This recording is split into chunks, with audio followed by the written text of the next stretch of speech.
Hello. Last week I talked about COVID fatigue. Yes, most of us are tired of dealing with this. We're ready to move on from 6 months of this health crisis. However, moving carefully and staying safe are the priority. We may be tired of COVID-19, but clearly it's not tired of us. But I do want to address considerations of how we can live carefully around this virus when possible. This week we announced guidelines for allowing outdoor performances with 50 or fewer people. Based on public health guidance, we think this can be done safely. We are not yet permitting indoor performances because we need to continue to proceed with caution. We are also working with our restaurant community to re-examine our current restriction that alcohol can't be served after 10 p.m. We are working on how we can expand these hours and still keep people safe, but not allowing the typical bar atmosphere and congregating. I am faced with the intractability of our numbers.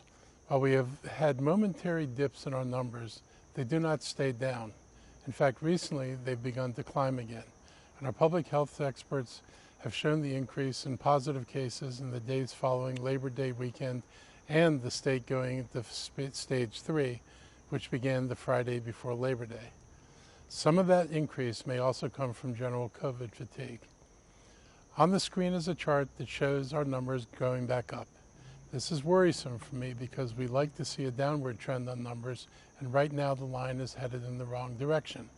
Fortunately, hospitalizations are not going up in the same way. And as I mentioned last week, the percentage of cases among young people is growing.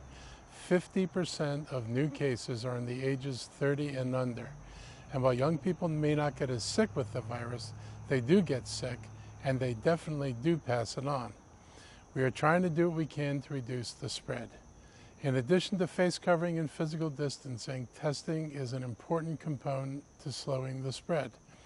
Over the next 8 days, the county will operate 14 clinics scattered throughout the county. Testing is simple and easy and fast. Only by testing will we know where we stand. Please take the opportunity to get tested. Doctor's referrals are not needed. You can make a reservation if you want, and you can make an appointment online.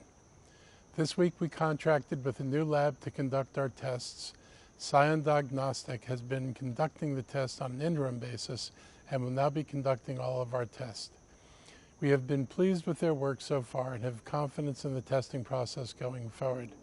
Finally, I want to say it was good this week to see our parks and playing fields filled with active youth in sports. We have allowed many sports to start practicing and playing on our fields with restrictions. I just need to repeat to all involved, coaches, parents, and players, please follow the rules of safety so you can keep playing and continue to keep our common opponent, COVID-19, on the sidelines.